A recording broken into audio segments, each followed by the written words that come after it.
and apropos of what Harvey said, of hey, democracy is breaking out in Kurdistan in northern Syria. This is an interesting thing. Jan Frel, F-R-E-L. F-R-E-L. Ah, okay. I always thought it was an I. Jan Frel is with us. Yeah, Jan is my editor, I guess, over at AlterNet. I'm constantly submitting stuff to you. And Jan, it's great to have you in the studio. Great to have you, and I have to say... You got to eat the mic. Okay. Great to have you, and I have to say, after being in the progressive media for a while, I have a lot of admiration for what you do, and thank you. I'm really happy to be in the studio. Thanks. What is your take on the state of progressive media right now? You're in the midst of this milieu. Well, so, it's funny, Tom. I started a thing back in 2002 called ThomPaine.com, which was based here in Washington. And since then, I've been watching the evolution of progressive media. I've been watching its pitfalls and its developments. And obviously, the biggest thing that happened to us since then is the predominance of the internet and what it has done, sort of good and bad. I mean, I think we're in a world that is, in many ways, so much better to communicate the message. As long as we have net neutrality. Right. I have a theory that I want to run by you. We have just a minute to the break, but just real quickly. Outsiders and insiders. I don't think it's left and right. I think it's outsiders and insiders. And people are scratching. Why isn't MSNBC catching fire? Why is Fox? Right. And I believe it's because Fox plays the role of outsiders. Right-wing radio, the role of outsiders. Yeah, Laura, what's her name? Next door, broadcasting the Heritage Foundation. Ingram, yeah. Taking on John Boehner. Right. Whereas nobody on MSNBC would ever take on Nancy Pelosi. No. And by and large, there isn't that much of a progressive talk radio infrastructure, but it's like that statement that Summers made to Elizabeth Warren. Yeah, no, I mean, I think the language we have inherited to kind of understand the political world we're in is one of the bigger problems. For example, like you pointed out, left and right. There's a good corollary there, which is that in ancient Japan, the emperor had a minister of the left and a minister of the right. They didn't really have politics. They were just different kinds of advisors. Really? But yeah, the notions of left and right really will send you in spirals. That's interesting. Insider. It's almost a variation on the old court jester. The court jester was actually a very important advisor. He was the only person who could tell the truth to the king without having his head shot. Right, exactly. And actually, that's going down right now, right? Is because that's the only place where truth gets said is on Daily Show. The Daily Show. You can say that to powerful people because it's all a joke. Bingo. We'll be right back. Jan Frel is with us. You're listening to Thom Hartmann. Visit ThomHartmann.com for audio and video archives. And we'll pick up some of your calls, and Jan and I are going to have a conversation here, so stick around. It's going to be interesting.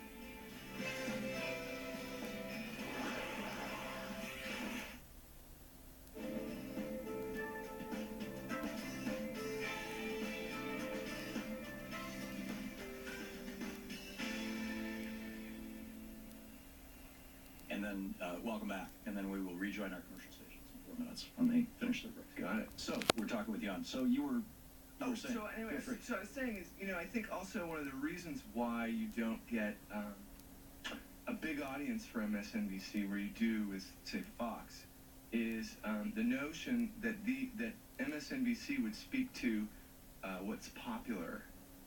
They don't.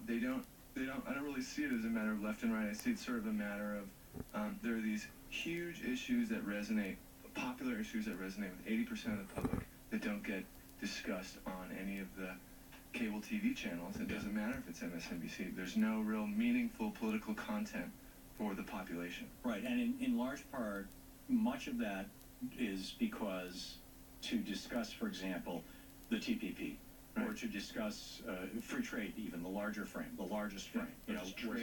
Was in 1996 did Bill Clinton make a horrible mistake? To even have that conversation is something that will not happen because it contradicts the business interests of the owners of the media. Yeah, I just think and it's you can put a lot of layers of complexity to it, but I think just calling it basically we live in a business state. The media largely represents business interests. Yeah. And I'm a Chomsky media model guy. I think basically there's the power voice, which will be the New York Times.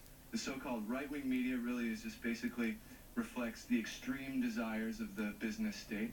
And the only place where you and I are permitted to be critics is when we criticize the excesses of what the more demanding business media wants. Yeah. You cannot criticize the power and what the power does. You're allowed to criticize a portion of what the extreme elements of the business state wants, and then we can be. And if you do, you become marginalized.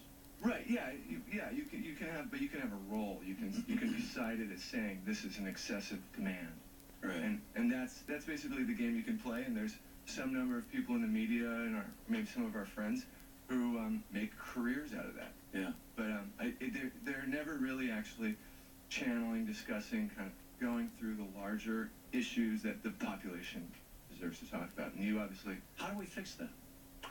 Well, I mean, after looking at this one for a while, I think fixing that is inspiring people to make media, explaining to people that what's called the right, which as I said, I think is just the business state, right. Spends a third to half of its money on media, whereas on the left or what I just call popular media, that gets 1% of the philanthropy. For whatever reason, the philanthropy in this zone goes to issues. 99% of the funding goes to issues and not to media. Right, which is crazy.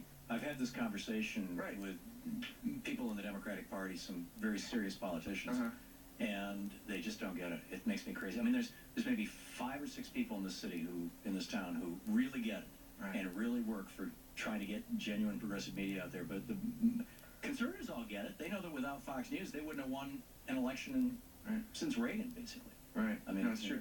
And then the challenge is there's the language we inherit that we have to use. Like, for example, I write headlines, I say conservatives, I say right wing. I genuinely, if you push me hard, I would say no, they're just defenders of the power, business state. They're defenders of the power elite, rapacious defenders of it. Yeah. Servants of the master. But they're not actually right wing. There's nothing right about, there's nothing right-handed about them. I call them the right wing. There you go. For humor's sake. It's fun for humor's sake. Yeah, but that's about it. We'll be right back. Jan Frel is with us.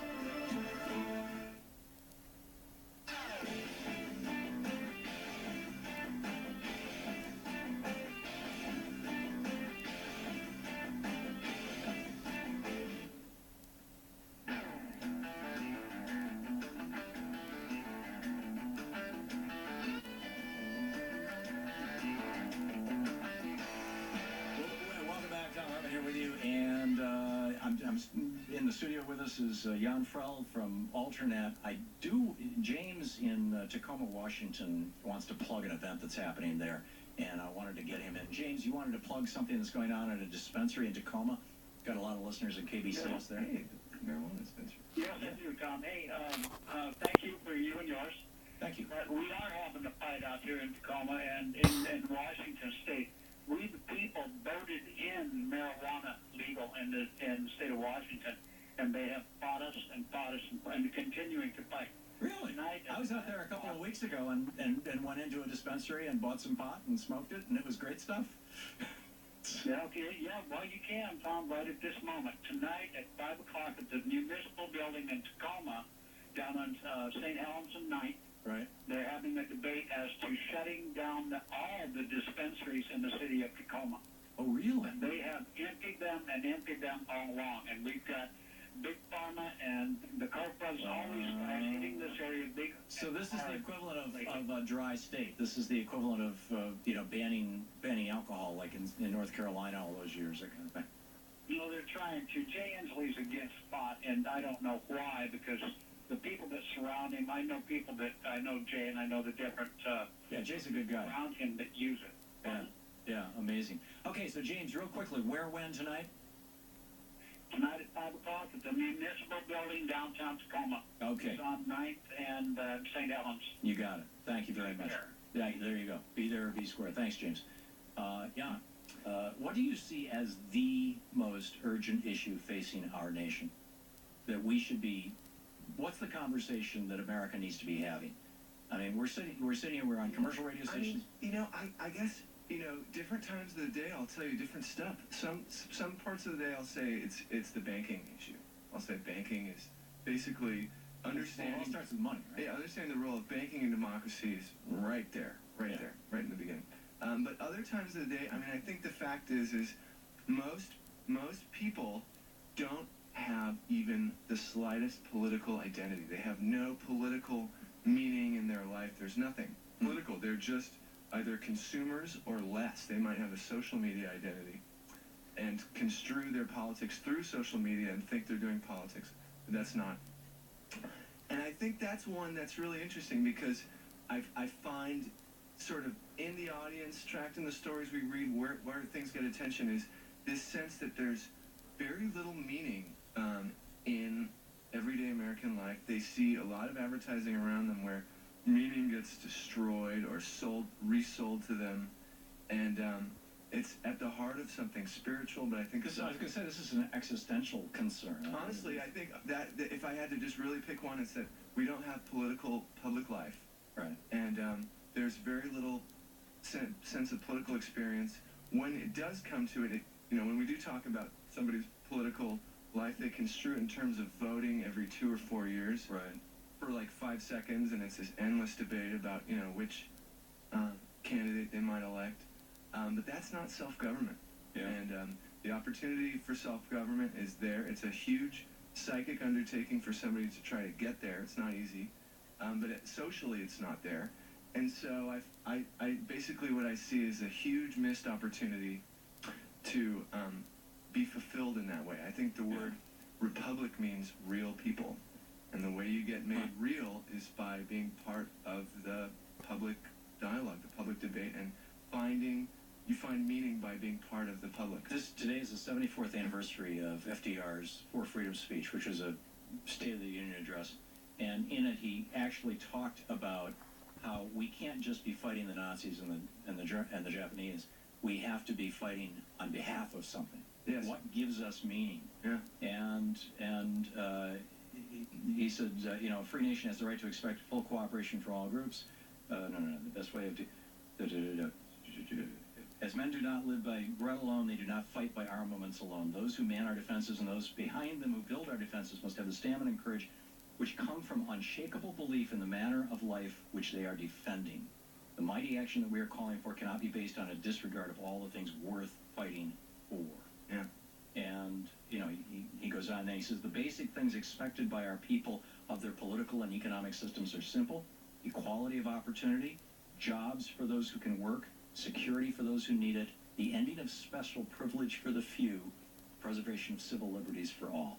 How far have we wandered from this? Well, we've wandered really far, and I'd say, I'm still with him on 3 of those. One of those, no fault against FDR. I think one thing that's changing is this question about allocating wealth through jobs. Right. I think you just have to look at what's happening with technology and wealth concentration and say, maybe we need to drop some of the New Deal baggage on that, about everybody gets a job in order basically to have some economic security. Yeah, he's thinking the best Right. welfare program is a job. Right. Maybe now it's time for guaranteed minimum income. Guaranteed minimum income, and there's a lot of interesting ways to do it. I think if you look at, for example, what made Sarah Palin so popular in Alaska when John McCain picked her, it was that she marginally increased the oil allocation for any resident. Oh, her family, the year that she was running for vice president, took over $40,000 because it was Right, and amazing. there's a lot of ways to do that. We, just like Chomsky says, we massively fund our science and medicine. Right. It could very well be that any program that gets federal funding for that kind of research basically gets a dividend for any patents built on it, and we just get some percentage of the returns on these products that are making other people a fortune. That's how I would sort of reallocate the wealth from Silicon Valley. Yeah.